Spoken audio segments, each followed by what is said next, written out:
Assalamualaikum warahmatullahi wabarakatuh.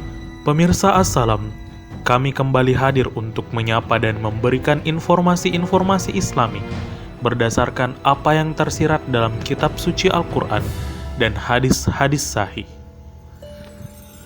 Dunia kini sedang digemparkan dengan kemunculan wabah virus corona yang bermula di wilayah Wuhan, Tiongkok. Virus tersebut telah menyebar ke berbagai negara seperti Jepang, Singapura, Malaysia, Thailand, Taiwan, hingga Korea Selatan. Terlebih, virus yang menyerang organ pernapasan tersebut masih belum ditemukan vaksinnya. Di tengah-tengah rasa khawatir masyarakat tentang virus corona, istri Opik bernama Baby Silvana ikut memberi tanggapan. Melalui foto yang diunggah di Instagram pada Rabu 29 Januari, Baby menunjukkan foto bacaan dari buku mengaji Iqra. Baby pun menggarisbawahi beberapa bacaan yang berhubungan dengan virus corona. Bila dibaca, 4 kata yang digarisbawahi oleh Baby tersebut berbunyi, Corona khalaqa zamana kazaba, yang bisa diartikan menjadi virus corona tercipta pada zaman penuh dusta. Menanggapi hal itu, tim Assalam pun ingin meluruskan cocok logi tersebut sebelum viral dan banyak yang percaya.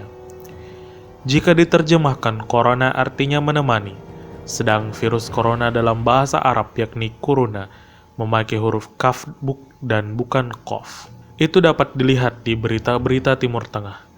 Sementara khalaqa artinya menciptakan. Jika diciptakan berarti khuliqa, memakai fi'il madhi majlul. Begitu juga dengan kasaba yang merupakan fi'il madhi artinya berbohong. Jika ingin diartikan sebagai dusta atau bohong, maka harus memakai masdar kazibun dan tidak memakai fi'il madhi. Bahasa Arab tidak dapat diterjemahkan secara gamblang dan sembarangan karena salah harakat berarti salah arti. Namun, tak dapat dipungkiri bahwa kita telah memasuki zaman penuh dusta, seperti kata Baby Silvana.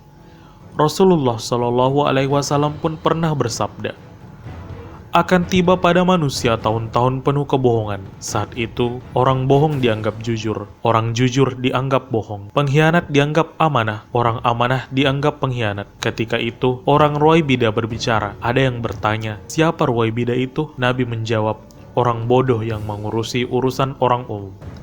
Hadis riwayat Al-Hakim. Dan bukankah jelas Ruwaibidah telah ada di antara kita? Demikian informasi yang dirangkum tim Assalam. Semoga tayangan kami hari ini mampu memberikan pedoman berperilaku sesuai tuntunan Islam, rahmat dan agama.